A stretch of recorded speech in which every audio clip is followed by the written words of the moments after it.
We're highlighting the Eastern South Carolina Alliance. Stay tuned to Carolina People coming up next.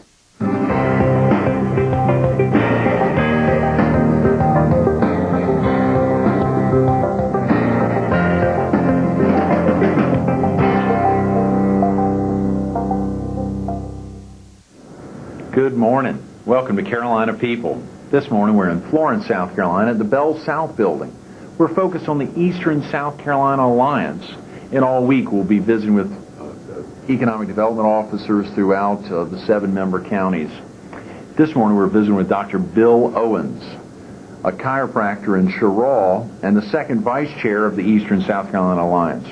Good morning, Bill. Thanks so much for being with us. Good morning, Greg. Thank you for having me on the show. It's so tough when you're visiting with a doctor to know whether or not you need to call him or her doctor or call him by the first name. But hopefully Please this morning call me Bill. We can stick with Bill. I think later this week we've got a retired brigadier general, and I don't know if I should open up Frank Jones from Marion County. I don't know if I should open up General Jones, or I guess throughout the week we'll have folks of different distinctions. Thanks so much for being with us this morning. Can we talk real quick about yourself? Are you originally from Chesterfield County? Yes, I am. Been here all my life. Great. What in particular has kept you in Chesterfield County? Is there some aspect of the county that you just couldn't live without? Well, in my practice, I had planned to go to school and get my degree and come back and work with my dad. And that was one of the main reasons for coming back to Cheraw and staying in Chesterfield County. Is your father a chiropractor? Yes, he is. He graduated in '52. Is that right? Yes, sir. And where did you go to the same school he did? No, sir. I went to Sherman College of Chiropractic in Spartanburg, South Carolina. Okay. And he went to school at Palmer College in Davenport, Iowa. Is that right? So he had left Chesterfield for a little while before setting up shop there in Cheraw. And the practice has been in Cheraw for how long? Since 1954. Is that right? Golly. So you still have family there in Cheraw? Right. My family's there and my wife's family's there. Mm-hmm. So we have a lot of connections there in Cheraw. Am I correct in understanding that you hold some elected office or have recently held an elected office there in Chesterfield County? That's correct. I'm on the Chesterfield County Council, and in the year 2000 I was elected chairman of County Council. Is that right? How has that impacted your involvement with the Eastern South Carolina Alliance? Well, part of the makeup of the Eastern South Carolina Alliance is the chairman of the county being a participant, and that's where I fit in. Mm-hmm. Was there an involvement in the past with Chesterfield County Council or with other offices in Chesterfield County prior to being elected chairman? As far as... Excuse me, had you held other positions in the county prior to becoming county chairman? You had been a councilman? Councilman since 1994. Okay, forgive me, excuse me. I was chairman of the Cheraw Chamber of Commerce and also president of the Kiwanis Club in Cheraw. Oh, great.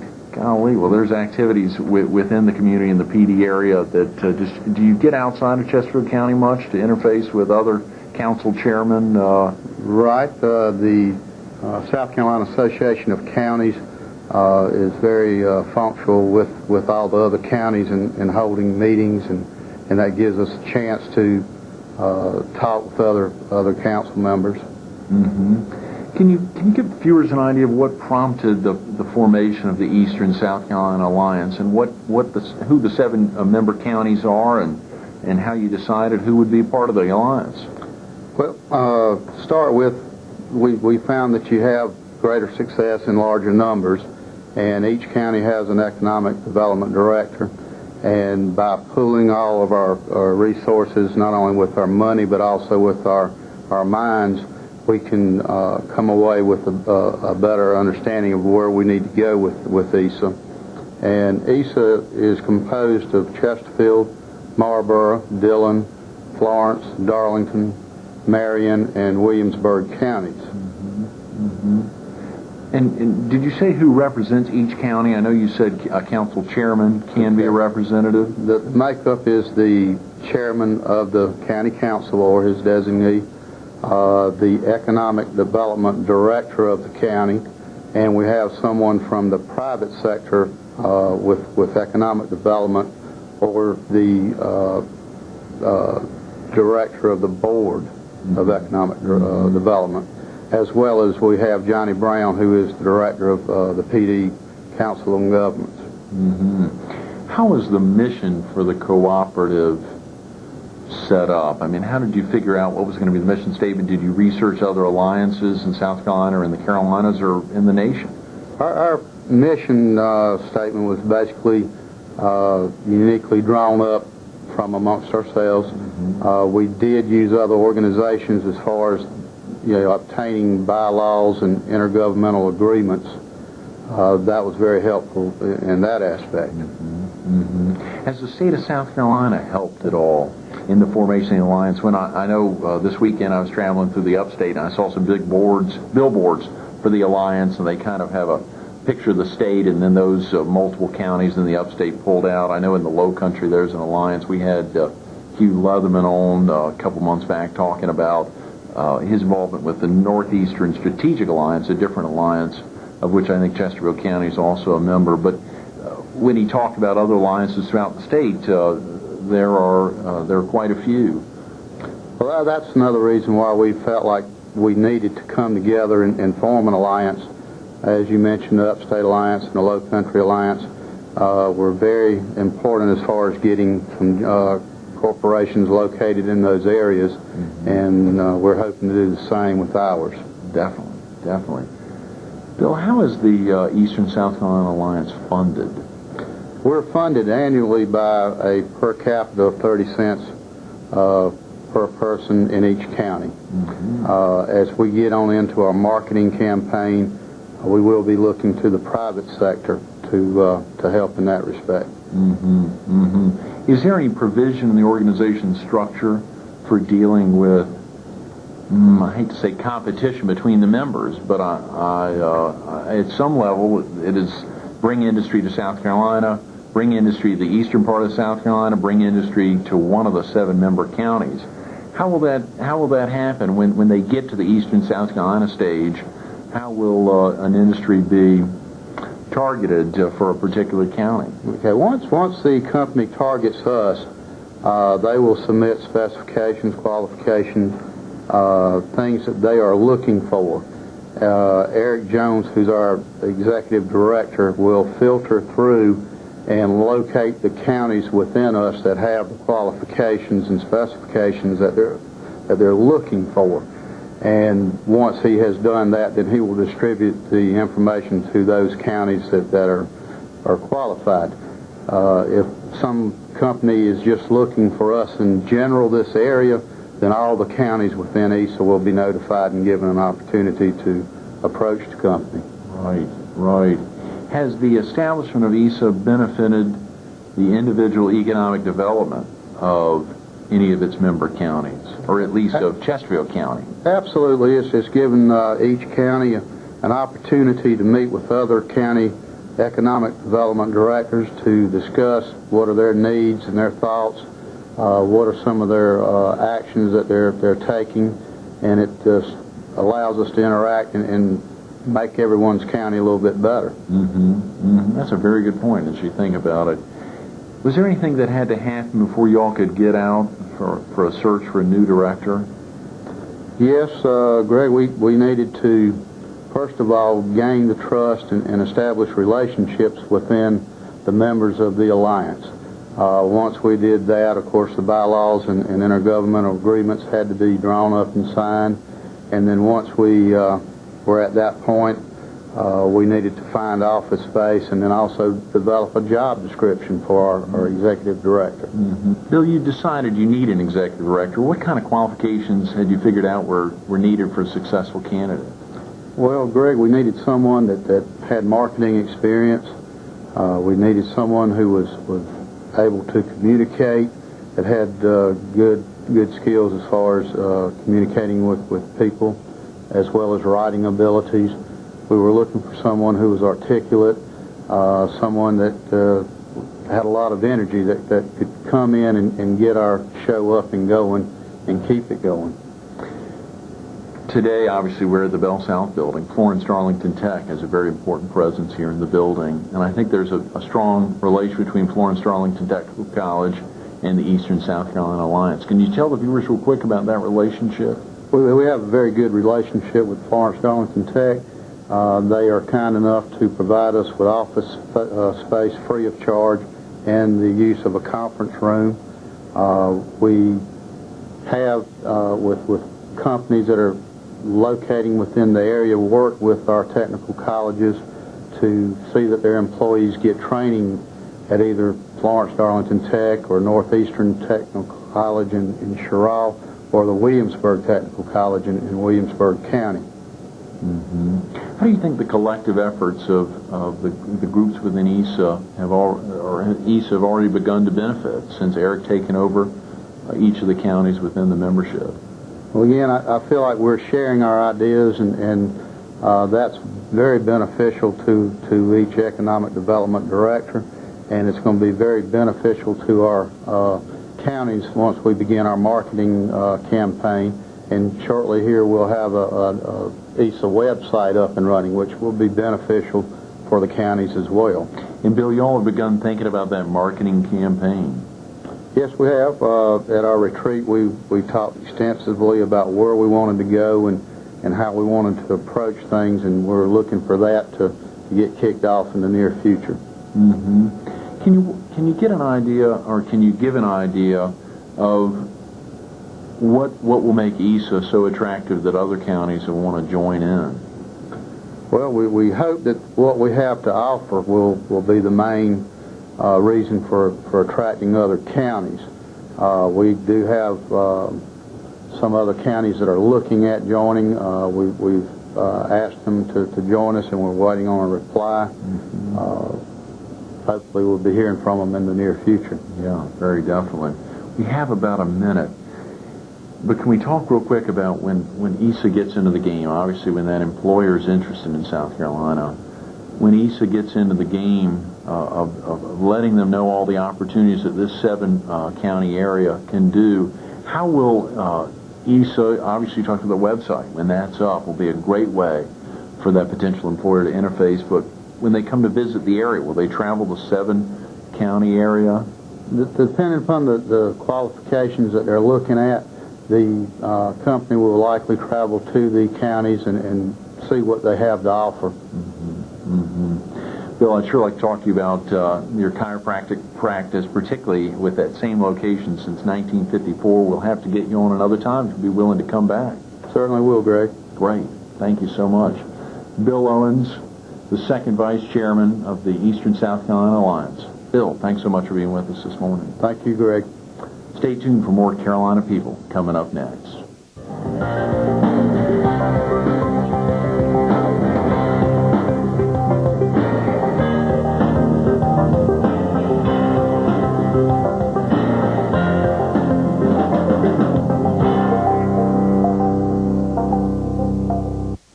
Good morning. Welcome back to Carolina People. This morning we're in Florence, South Carolina, the Bell South building. We're focused on the Eastern South Carolina Alliance, a 7-county marketing alliance built to increase the viewership recognition in the area. And we're visiting with its executive director, Eric Jones. Eric, thanks so much for being with us this morning. Thank you, Greg. It's a pleasure. Incredible opportunity to highlight so much of what's happening with ESA, or the Eastern South Carolina Alliance now, having just had Dr. Bill Owens on. The excitement is recognized by that second vice chairman. It's great to see folks from all over the area really coming together with a common goal in mind of really bringing great recognition to the area. Absolutely. There's been a lot of cooperation from our 7 participating counties in recognizing the need for regional marketing, where before these individual counties used to go it alone. That's not so practical now in the changes in the economy on the world scope. So the cooperation among all the entities has really been very admirable. Eric, can you talk real quick? I know later in the week we'll talk to you more, and I sure want to have an opportunity to highlight so many of the involvements with ESA on a day-to-day basis. Real quick about yourself. Are you originally from the area? I am a South Carolina native. I grew up and mainly lived in areas between Columbia and Rock Hill in the upstate. I have lived in 3 of the counties that I represent now. When I was a youngster, I lived in Pageville in Chesterfield County. I lived in Mullins and Marion County right before I went to college, and now I'm in Florence County, which is where my mother was originally from, though all the time growing up I'd never visited Florence before. That's amazing. Well, that's a great feeling, knowing that folks have traveled around and gotten oftentimes good ideas from other experiences in life to take advantage of now should help a lot, particularly in these feed area counties. How long have you been the executive director?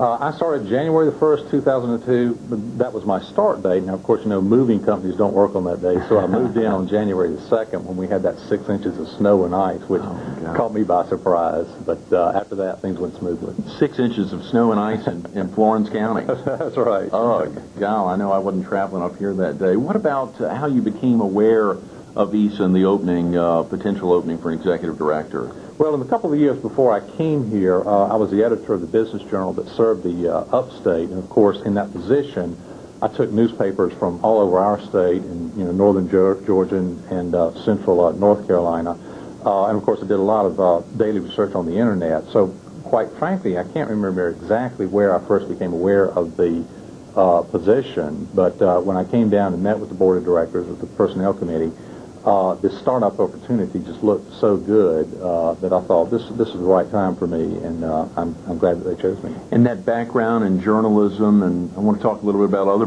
background influences that you may have had that have set the stage to make this a real successful opportunity. Have you had, other than a journalism background, any involvement with communications or other marketing positions? In a 20-year history, I've done communications in many varieties, whether it was strict public relations and marketing, advertising, corporate communications, of course, the journalism and freelance writing, even creative writing, some short stories that nobody wanted to read.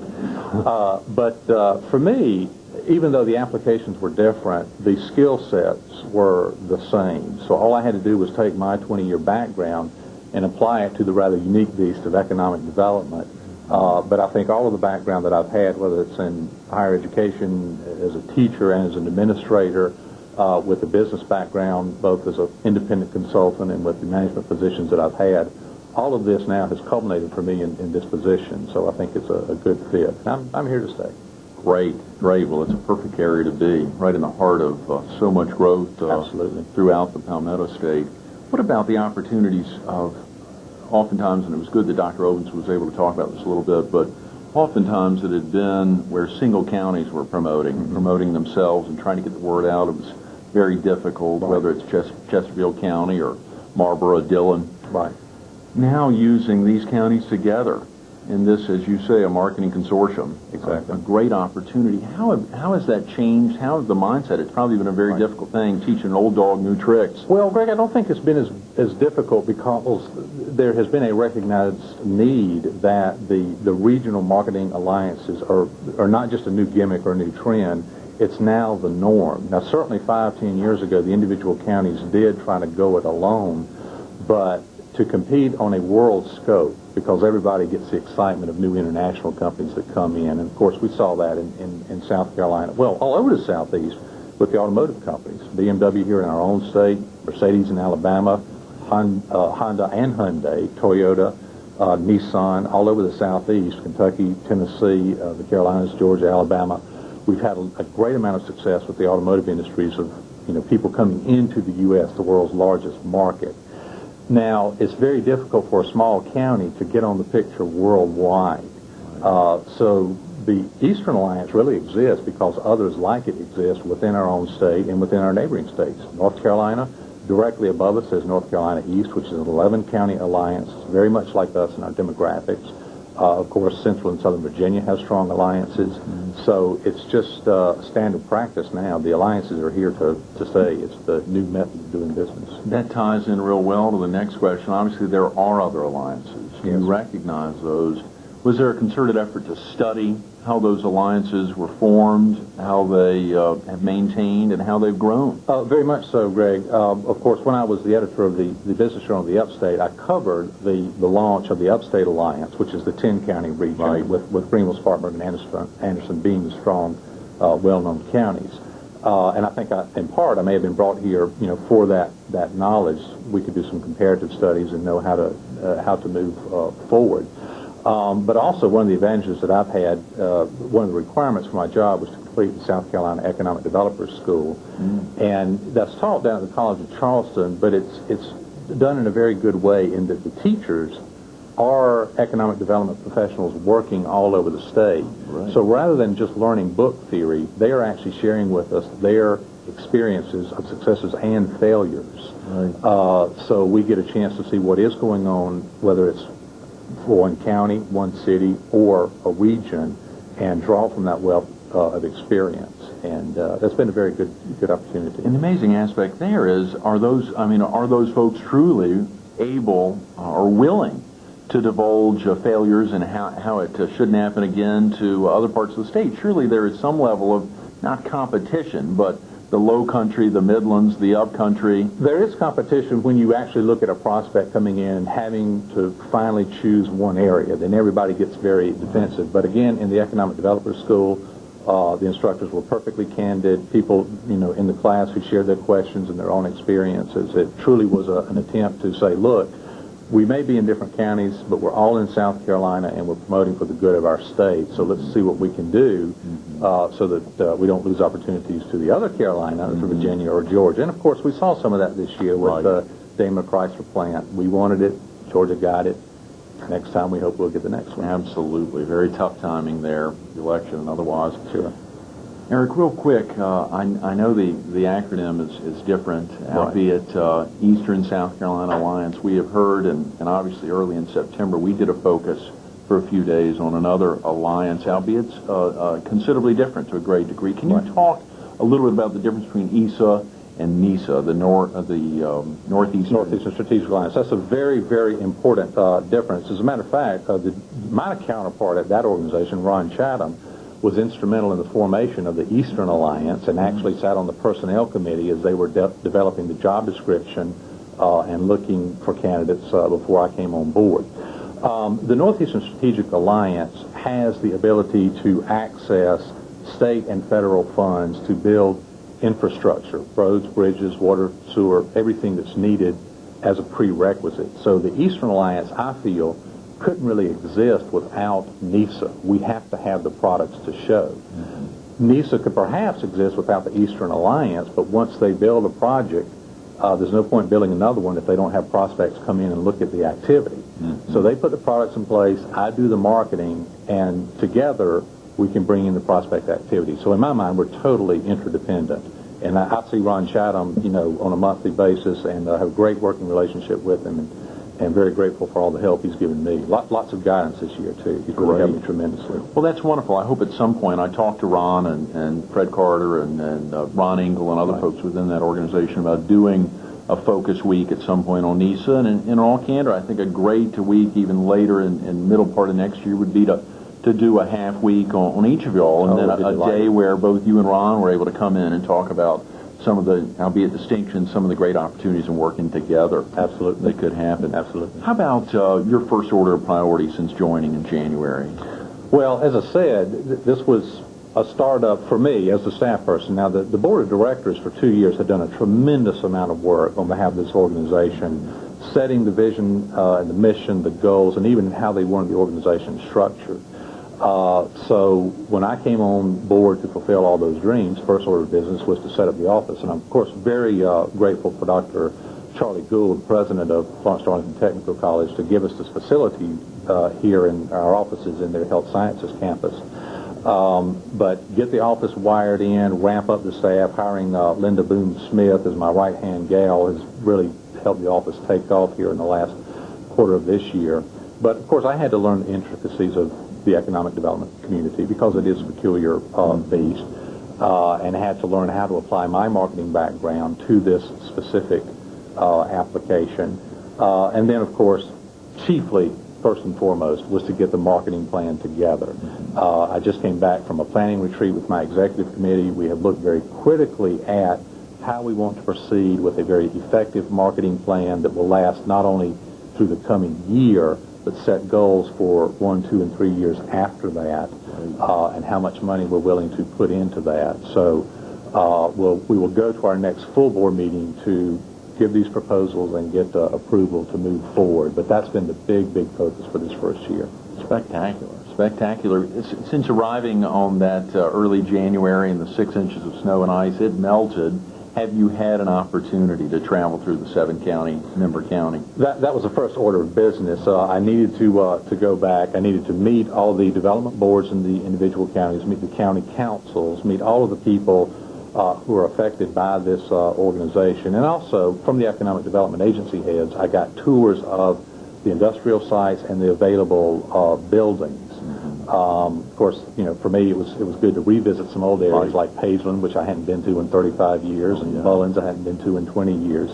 But to learn more about this area. And one thing, Greg, that impresses me is that we have some beautiful little towns here in our region. Bennettsville and Chesterfield itself, Kingstree, wonderful old town. So there's some very appealing parts, and again, that helps with our promotion and bringing people in and say, look what beauty there is here, because we always think of businesses in terms of industrial recruitment, but businesses are nothing without the people. People want to have a good place to live, and we have that. So with the last 30 seconds here, if there was a common theme that would needed to be received by a viewer in the audience, as the executive director, if you had 30 seconds to tell them, what would that be? I would say, Greg, that we're open for business now. And I couldn't have made that claim, or the Alliance could not have made that claim 5 years ago, because we didn't have the products, which for us is industrial parts and shell buildings. Now we have them, and we are ready for the future now. You heard it, viewers. We're open for business. Eric Jones, Eastern South Carolina Alliance. Eric, thanks so much for being with us. Look forward to see you later in the week. Thank you so much, Greg. Definitely. Yeah. Stay tuned for more Carolina People coming up next.